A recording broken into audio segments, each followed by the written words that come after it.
I was living alone in a little neighborhood house last winter. It was one of those locations where trees and undeveloped terrain replaced anything beyond the backyard. By then, I had been living there for a year or so, and I had never really had any problems. I liked that it was quiet. It seemed like a wonderful, cozy home, despite being on the older side. This occurred during a long weekend when I spent the entire day indoors at home due to intermittent snowfall and extremely low temperatures, frequently below zero. This evening, I watched TV for a while after finishing dinner and tidying the home before turning everything off and going to bed at approximately 11 o'clock. I must add that the lock on my bedroom door had been broken for the previous 3 months or so before this incident. It was a push lock, and I only realized it didn't work one evening. Both sides of the door would still click open, but because it didn't seem important, I had put it off for so long. I didn't have any family members or housemates who I was attempting to keep out of my room, because I lived alone. My bedroom door shouldn't really matter, as long as all of the major entrance doors are locked. It didn't seem necessary to go through the trouble of purchasing a new one and replacing it. That being said, I abruptly woke up later in the night. For some reason, my heart was racing. Even though the house was silent and completely dark, I could just make out that my bedroom door was slightly ajar. I could feel my mind's siren sounding.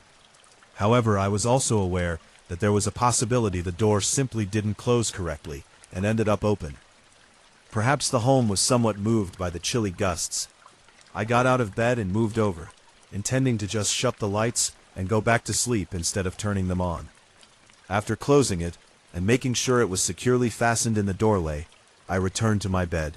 However, I could sense that something inside of me wasn't content while I lay there, as if my intuition told me there was more to this. I kept opening my eyes and scanning the room, but all I saw were shadows in every nook and cranny.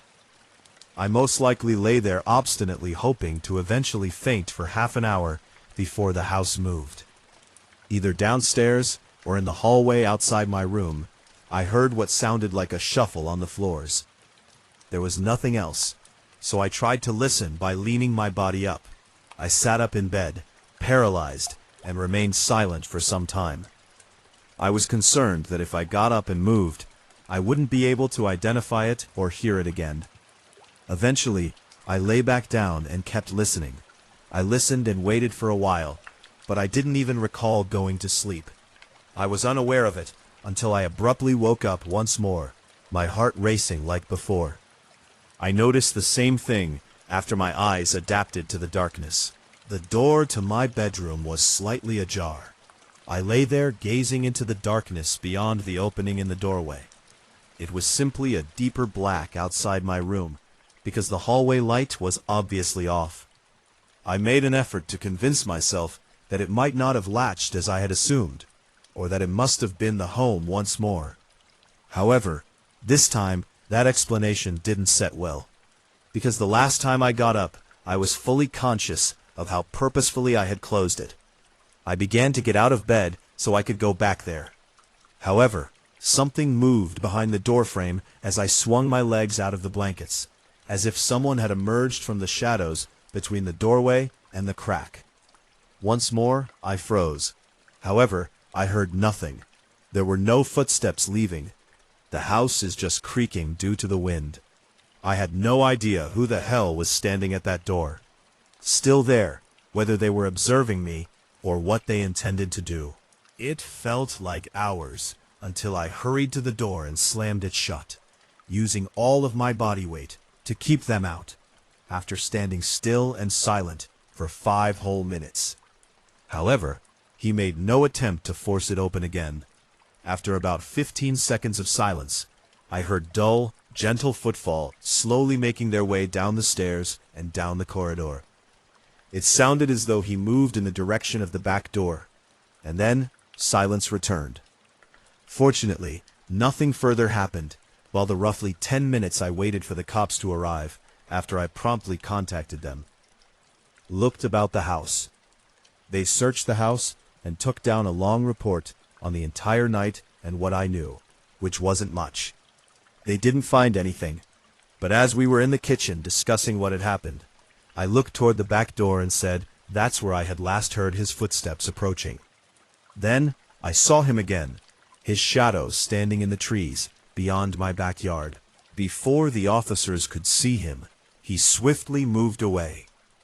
He was most likely standing outside, observing us from a distance through the windows, which is quite eerie and disturbing. That evening and the following few days were spent at a friend's residence.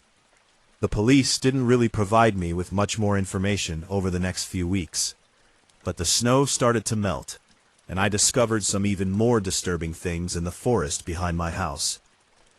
The trail led directly up to the rear of my house, and there were these faint, rough trails through the woods, as if someone had traveled the same route again.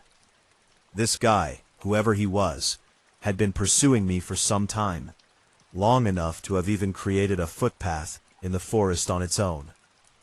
The most unsettling discovery was that he most likely broke in through one of the rear windows, which I discovered the lock wasn't working properly. It might just be a coincidence, but since he had been following me for some time, it's possible that he had visited my residence before that evening. It's also possible that the broken lock on my bedroom door wasn't an isolated incident. It goes without saying that I went far away from there. All I can hope is that I wasn't followed. As I write this, I am aware that it is currently Halloween. I debated whether or not to post this for a while, before deciding that I might as well, in case it helps someone else avoid falling into the same trap as myself. Although it wasn't a bad neighborhood, the old apartment building where I reside, on the outskirts of town, wasn't very pleasant. Since all of the homes and structures were constructed in the early 1900s and were so inexpensive, it was where the majority of people who couldn't afford to live in the city ended up settling down. Even though my flat had undergone several renovations, it was still clearly in poor condition overall. In the past few years, many residents of the other apartments have moved out, leaving all of the rooms empty. I don't believe the building's owner ever attempted to lease the rooms. Perhaps they wanted people to leave. I'm not sure. The empty rooms were simply left there. After a while, I honestly believed that I was the only person remaining, residing in that building. Every time I entered or exited the hallways, it seemed like I never saw anyone or heard a sound. It was merely a forgotten, deserted structure where I was the only one still residing there. I can clearly recall that about a month prior to this incident, I had put some items in the dryer before leaving the building to go to work. Additionally, I could hear my dryer thundering through the walls on all 3 floors of the building, filling the quiet in the corridors and stairwell. It was so empty and silent. In any case, I didn't have much to celebrate on Halloween because I worked and lived in an apartment. It goes without saying that children do not go trick-or-treating in apartment buildings. I threw my office supplies on the floor and just sat on the couch, since nobody else lived here anyhow. To view a scary film or access a YouTube video with a Halloween theme. It was approximately 9:00 p.m. when I was so shocked by the unexpected knock on my apartment door that I almost lost consciousness. After 3 thunderous knocks, there was silence, and they were undoubtedly at my door. I stood up, still shaken and perplexed that they were at my door, and that this was the first time I had heard of anyone being in the building in months. I was even more perplexed when I went over and opened the door. A child was present. She held up a bag while dressed in a Halloween costume. I must have frozen for 10 seconds, staring at her and trying to make sense of what the heck was happening. The girl remained silent as well. She simply stood there, staring at me through her mask. She raised an empty bag. It contains no confectionery. I was more concerned with understanding out where she even came from, even though I felt horrible that I had none to distribute. How did you enter this place? Do your parents reside in this structure? She remained silent. Didn't appear to be affected by the question either. To be honest, I was emotionless. I peered down past the girl and leaned my head into the hallway. There was nobody else in the area. No other children, no parents. The entire building was silent. She abruptly turned away, went down the hall to the staircase, and departed just as I was going to ask her another question. I heard her descend the stairs and appear to leave the building as I stood there for a minute. Didn't knock on any other doors or make a stop in any room. There was something really odd about that. I felt like I wanted answers, so I shut and locked my door behind me. After months of not seeing or hearing a single person or indication that anyone else was in the building, a female unexpectedly shows up at my door one evening. It didn't seem quite right. I tried to peek out the windows at the parking lot in front of the building for a few minutes. But as usual, my car was the only one there, and nobody else was outside. It was empty and dark. I considered it for a few more minutes before deciding to put on my jacket and go explore. I entered the hallway, paused to listen, and then made my way to the staircase. The building appeared as lifeless as ever as I made my way downstairs. On the remaining floors, there were no indications of anyone else. Upon reaching the bottom, I peered out the front door. There was absolutely no one in the vicinity of the structure, and the girl had vanished. Even though it was Halloween, I was genuinely unnerved by this. I also saw something else when I was shutting the front door. There was a blinking light on the keypad beside the entrance. Now, this was simply one of those ancient keypads with buzzers that I suppose had worked, but it hadn't worked since I'd been there. I always used my physical key, and it wouldn't light up or provide any indications that it was functioning, even if you pressed the buttons on the keypad. I thought it was totally disconnected. Thus, it was really odd to watch the light blink and turn on all of a sudden. Thinking that the flickering light might indicate that the door wasn't locking correctly, I closed it and checked to see if it locked. But it appeared to lock normally. I then made my way back up to my apartment. The bizarre things that were happening this evening made me dislike being outside of my room. I passed the first floor and then the second, but as I got to the hallway, I came to a complete halt. I took a step back and peered down it to confirm what I had seen from the corner of my eye. The door of one of the units was open. That had just occurred in the few minutes that had passed between my descent and my return. There was no reaction to my voice as it reverberated down the hall. A shiver ran down my spine. So I went to my room, entered, and shutting the door after me. For a brief moment, I felt as though my entire body went into panic mode. I inhaled deeply and began to enter the living room when there were abrupt, loud knocks on the door behind me. I had only spent 10 seconds inside.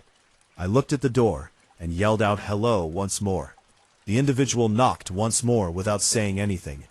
I approached the opposite side of the door in silence and peered through the peephole. I noticed a dude. His face was covered by a hood, and he was dressed entirely in black. He struck the door once again and approached it as if he were pressing on it, causing it to spring open as soon as I twisted the handle. I retreated a short distance before hearing another sound. From the hallway outside, footsteps. There were multiple ones. They began to whisper, but through the thin walls, all I could hear were low mumbles. I sensed that this was not the end of it. After grabbing my phone and calling 911, I looked for a spot to hide. My alternatives were limited because it was a little flat with only one bedroom. I made the decision to step outside onto the blinds-covered balcony. A minute later, there was a faint thud inside the structure. Then, when the door creaked open, I watched light gradually flood the space. I was peering through the tiny gaps in the blinds. 2 men entered and began scanning the area. My heart was pounding. They spent some time inside, even approaching the balcony's blinds, before leaving. Before the police arrived, I had to wait 10 minutes outside in the cold. There was nobody else in the building. I also learned from the investigation that at least legally, I was the only person still residing in the building. The owner should have been the only person with access. However, I didn't receive many explanations for what was actually happening. I had the impression that the males had conditioned me to open the door by using the young girl, so that I wouldn't hesitate to open the door when they knocked. In the days that followed, I moved out, and everything appeared to fade away. The situation subsided, and the cops stopped providing any updates. Into nothing at all. I have no idea what was actually happening in that building, or what those individuals wanted from me. And I'm glad I didn't have to learn that evening. I used to work the night shift at a small shipping warehouse right outside of town. It was a long concrete structure with 3 loading docks, a small office, and endless rows of metal shelving. It was just me and 1 or 2 other guys most nights. However, I was by myself from midnight until 6 in the morning for a few weeks because the company cut hours during the slow season. At first, I didn't give it much thought. The work was fairly simple, and I suppose the quiet was pleasant. I tried not to notice how quiet it was, and spent the majority of the night with my earbuds in. Even the tiniest sound reverberated because heavy machinery that operated all day was silent at night. It was especially quiet this evening. There are no cars on the highway outside, and the building is not even being hit by wind. There was nothing to block out the sound, so from inside I could hear the gentle sound of crickets in the forest next to the building. At some point, I put on my earbuds early in my shift and worked non-stop for a considerable amount of time. I was scanning a pallet in the far back corner when I heard something that stopped me. Footsteps, light ones, not hurried or heavy, but almost definitely footsteps. They came from the front of the warehouse near the office. At first, I thought my boss might have stopped by without texting me, which has happened before, and gave me as good of a scare as you'd imagine. I took my earbuds out and listened again, but now there was nothing. After a minute, I told myself I imagined it. But then, just as I started getting back to work, I heard them again. Just a few footsteps, slow and spaced out, like whoever it was wasn't sure where they were going. "John, that you?" I called out my boss's name, but he didn't call back, and the footsteps seemed to stop too. I walked toward the front, trying to act like I wasn't nervous. The warehouse lights didn't reach the office area that well, leaving that part of the building dim and shadowy. I flipped on the office light and checked inside. I even checked the break room and found nothing. Didn't know what else to do other than shake it off and get back to work. Usually, I didn't get worked up about stuff like this, so I knew either tonight I was just feeling off, or something was actually off about the warehouse. Another hour went by, and I'd finished scanning what I needed to and headed back to the office to log everything and check on a couple of things. Like I said before, the office was kind of in the back corner of the building. I sat down and started doing all the boring computer work of just clicking through things and adjusting the numbers from the scans. I was in there no more than 5 minutes when for some reason I looked up at the hallway window, the one that overlooked the warehouse floor. Just a silhouette, barely visible. But I felt like even from the quick half look I saw, the movement was clearly someone walking. I stood up so fast, the chair tipped over, and I shouted, "Hey," at them to try to get them to stop. My voice resonated down the warehouse, but after they disappeared out of view behind the shelf, I didn't see anything. I grabbed the nearest thing I could find to defend myself, some old metal tool from the desk, and stepped outside the office. I started slowly walking down, and I kept calling out something along the lines of, "Who's here?" and "You can't be in here," over and over. No matter how hard I tried to fake it, my voice didn't sound confident at all. I moved aisle by aisle, checking corners, and even looking behind boxes where a grown adult couldn't possibly be hiding. And yet, I still found no one. Eventually, I made it to the far back wall, and every row behind me was empty. I sort of stared at the warehouse with this blank stare, trying to understand this. The only other place I could look were the couple's side hallways that I guess, if it really was a person I saw, they could have snuck into. But I felt like I would have heard the heavy metal doors opening and closing. But there was no way I'd be able to get back to work without checking. I opened one of the doors and looked down. This area I hadn't really been to. I think it led to all the managers' offices and stuff like that I had no business ever being in. I didn't see anyone though, so I turned around and let the door start closing behind me. And just when I did, I heard the sound of a door opening from down the corridor. I quickly spun around and grabbed the door before it shut. Looking down the hall again, there was a man now standing right at the end of the corridor.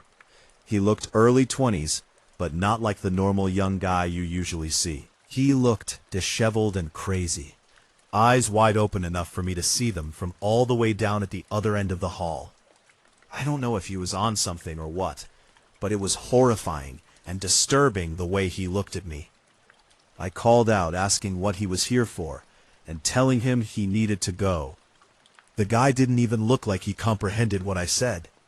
I called out again, trying to sound more aggressive and mentioning that I'd called security, which was a lie, but I hoped it would work. He started taking a few steps forward. I couldn't tell if he was complying with me or just trying to close the distance, so I just stood in the doorway trying to talk to him still. I think it was when he was about 15 to 20 feet away that I noticed something in his hand. And by the time I looked back up at his eyes, he lifted his arm and hurled it at me, chucked it with all of his strength, sending it flying right at my head, only missing me by a couple of inches and hitting the door frame beside me. It was a hammer or large metal wrench. The harsh metal echo it made when it hit the door frame felt like it burst my eardrums. I immediately turned and booked it out of there, hearing the guy chase me like his life depended on it. I looked over my shoulder a couple times, seeing him still just 10 to 15 feet behind me with that horrifying look in his eyes. I made it to the office and locked myself in, hearing him slam his body into the metal door and try opening it. Luckily, this office was solid, only having that metal door and the window, which was the super sturdy kind, like maybe 4 inches thick of heavy-duty glass that isn't supposed to shatter in a rough work environment. The guy moved around to the window and started ravagingly slamming his shoulder into it and punching it. He looked absolutely insane, but he eventually realized he couldn't break in and turned around and just walked away, slowly making his way down to the other end of the building, and I'm assuming out the back door. I was already using the office phone to contact the police by this point, but it took forever for them to get to the warehouse, so the guy really could have been anywhere by this point. This wasn't some fancy new warehouse either, so the cameras were awful.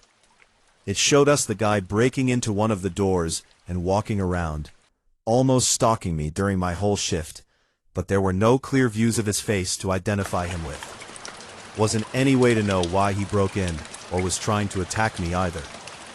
I stayed at that job for a while afterward, and the event almost started to not even feel real because of how crazy it was. Eventually, though, I did leave and get a similar gig somewhere else, figuring it wasn't worth hanging around with the chance the guy could come back looking for me.